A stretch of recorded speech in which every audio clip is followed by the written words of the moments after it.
And here comes the video. So for one, you could either say constant velocity, or you could say zero acceleration, or you could say no acceleration. Those are all interchangeable ideas. Just pick your favorite one. 2 is the distance.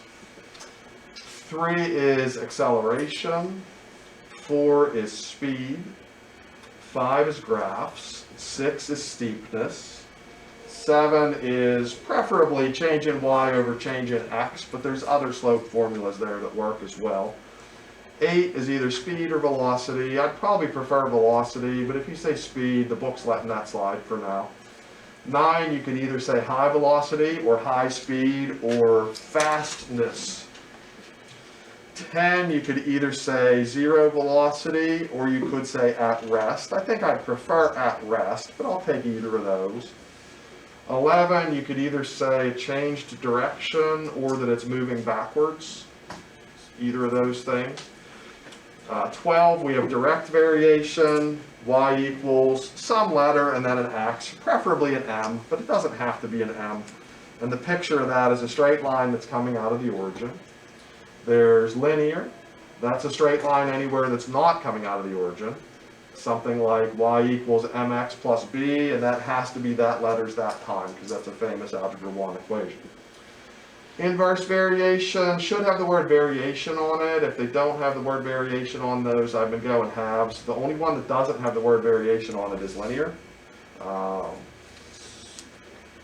Did inverse every time?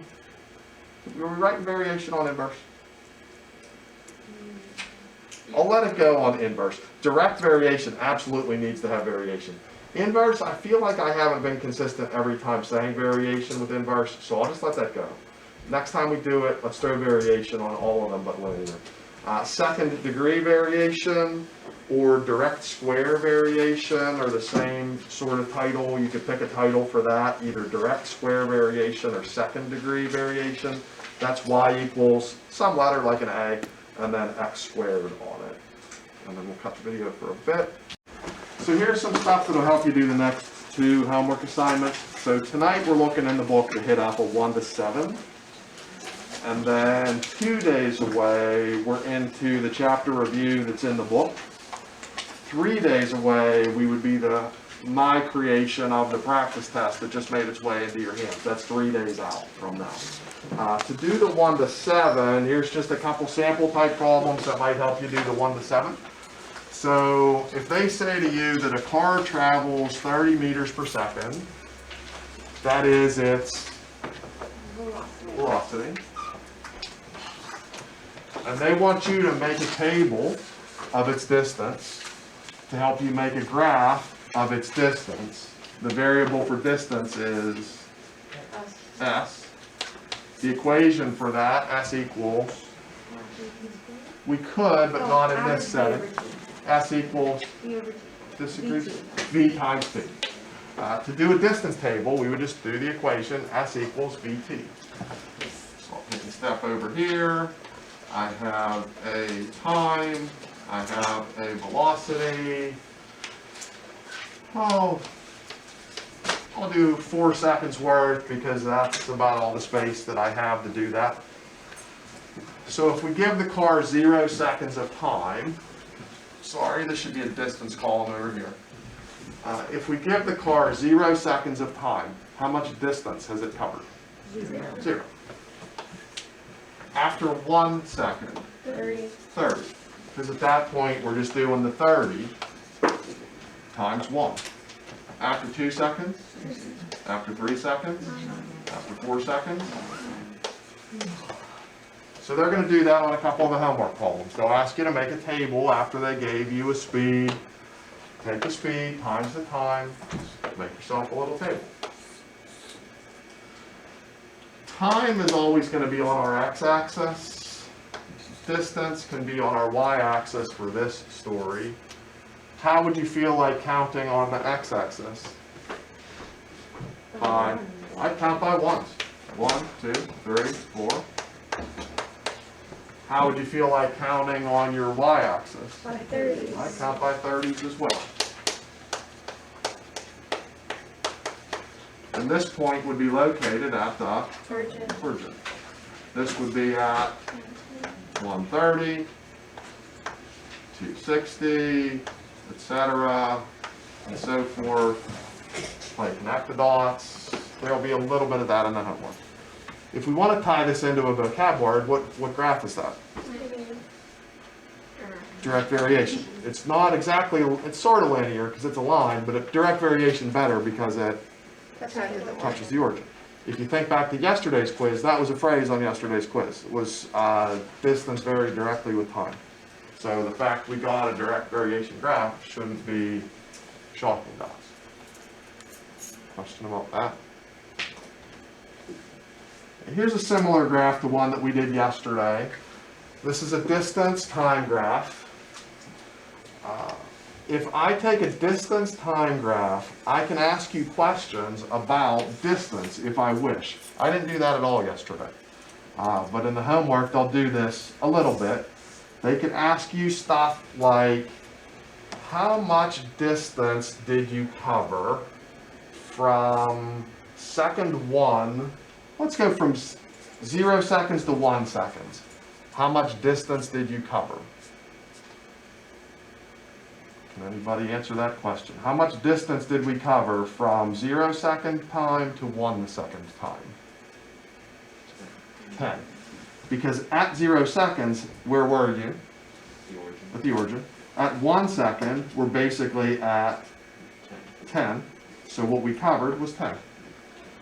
How about from 1 to 2 seconds? How much distance did you cover from 1 to 2 seconds? Another 10. Because you progressed from a height of 10 to a height of 20. How much distance did you cover from 2 to 3?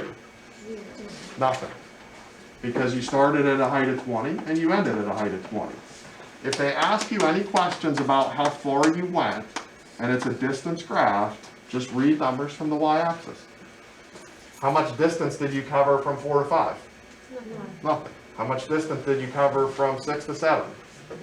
Nothing. How much distance did you cover from 7 to 8 is a debatable answer.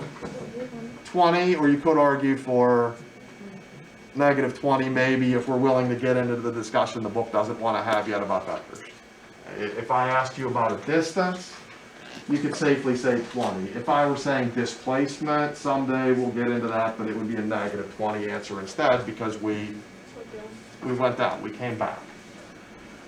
Question about reading distance answers from a distance graph. Then let's talk slopes. Slope is, what's the formula for slope?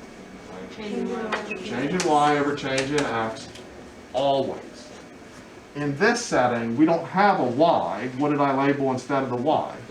I labeled distance. What did I label instead of a time? Instead of an x, time.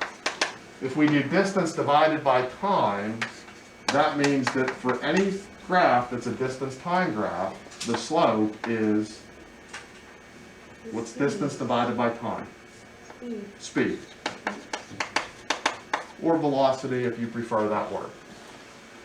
So if I asked you what's the speed from 0 to 2, what is the speed from 0 to 2? Agree with 10, because we have to compute the slope. The change in y is 20. The change in x is 2.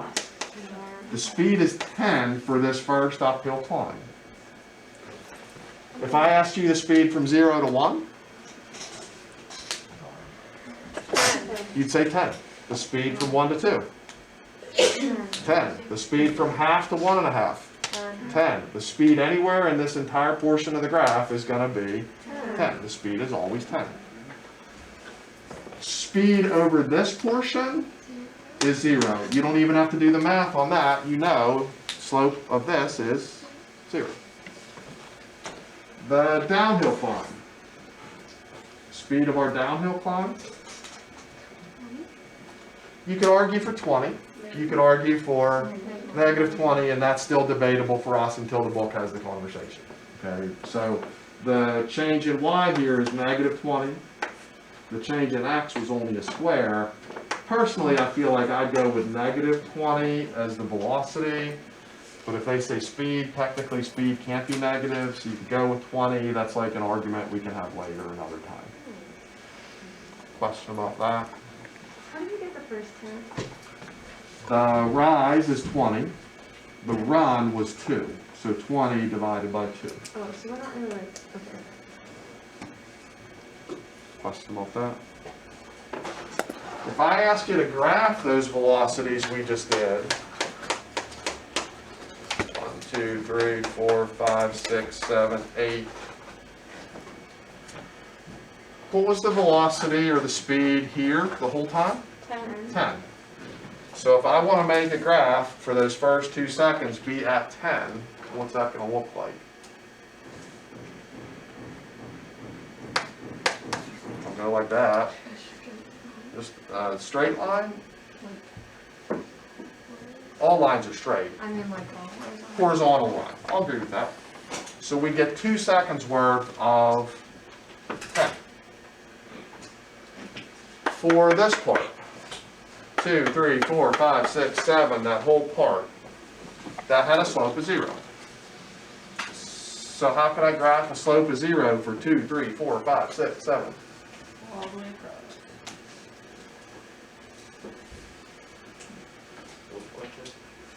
I need to graph a speed of 0 for 2, 3, 4, 5, 6, 7. How am I going to do that? On top of the x-axis. On top of the x-axis. 2, 3, 4, 5, 6, 7, right on the x-axis. That's where 0 lives. If I wanted to do negative 20, I'd have to go underground. I don't feel like doing that, so just let me go to 20. What would the last portion of the graph look like if I feel more like using the 20 for that?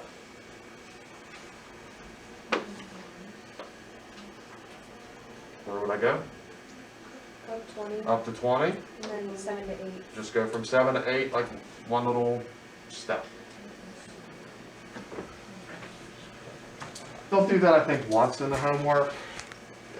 This graph is not practical for real life much. Can you think of a real world situation where you're going speed of 10, speed of 10, speed of 10, speed of 10, speed of 10, speed of 0 like that? You'd have to crash. You would have had to crash into a wall to go from a speed of 10 to a speed of 0 instantly. To go from a speed of 0 to a speed of 20 instantly, also not practical. You can't do that by hitting the gas. How could you get to an instant speed of 20? Get hit by a bus going 20. That would be like the only way you could do that. Okay? Our year in physics, all of the graphs are going to be straight lines. That's just the way they're going to do it to keep our math simple. But the real world is not straight lined. The real world would have to have some sort of curvature to it. But our book isn't going to do that because curves mean calculus, and you don't want to do calculus while we're doing this. Okay, but in the homework tonight, they're going to do a little bit of that kind of stuff. Question over there before I step over here.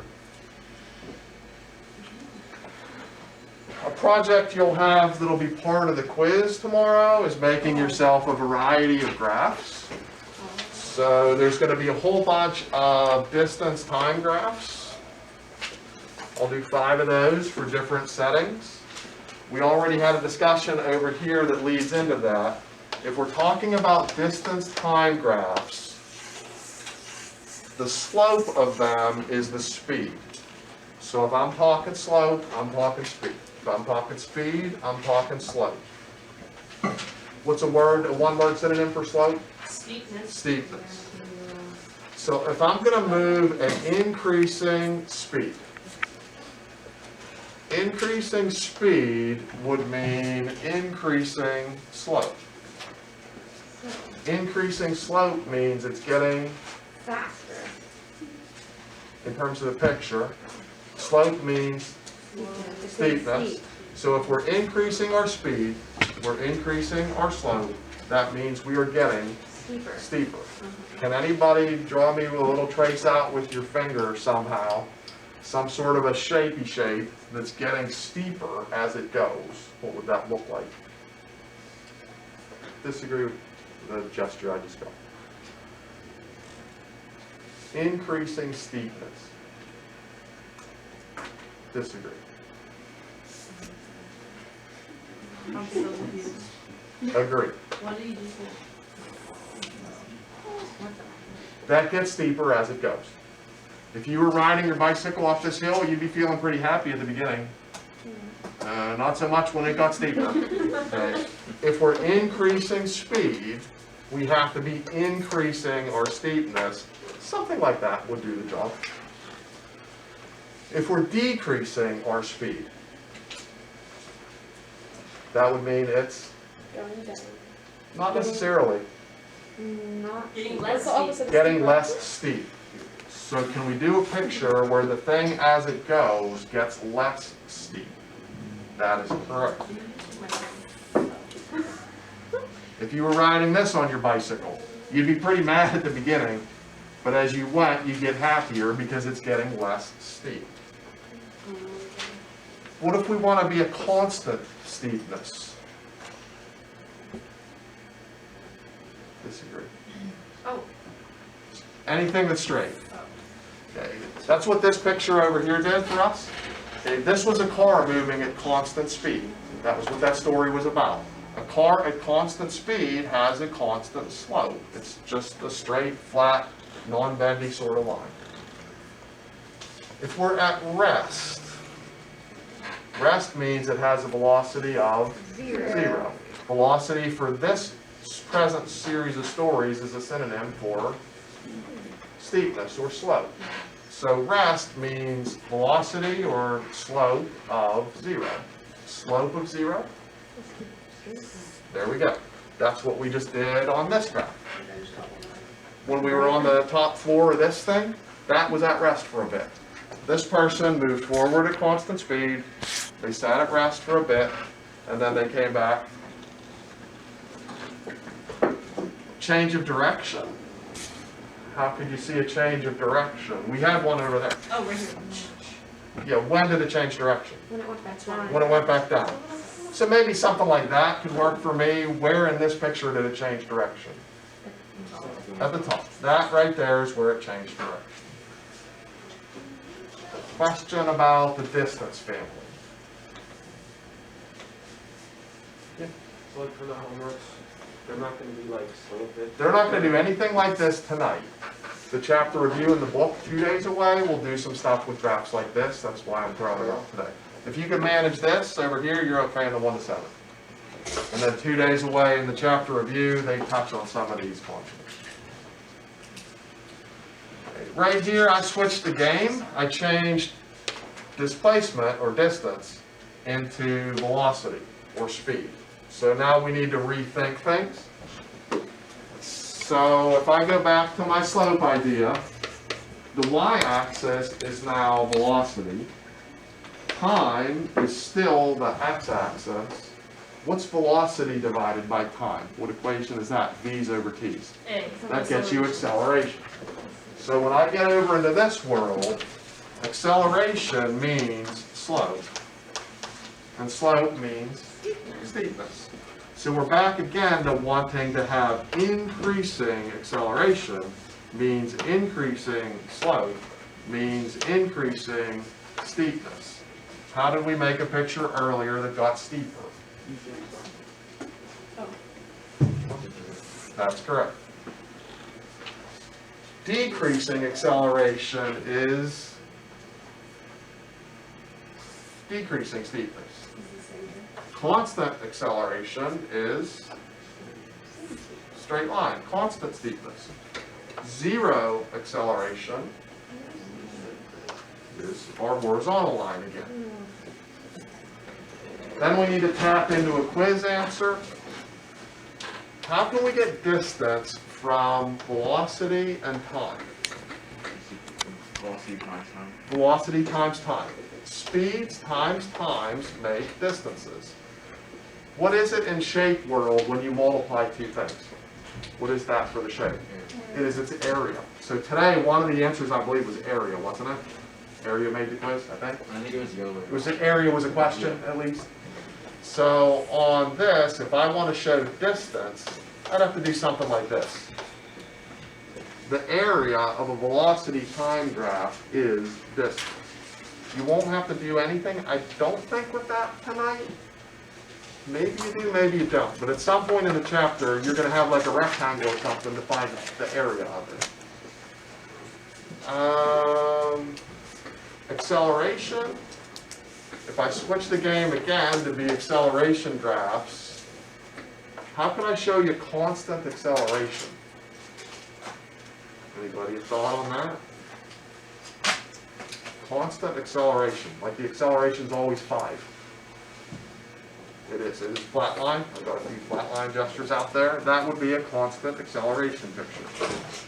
And then this is another quiz answer. If we do accelerations times times, those get you speeds.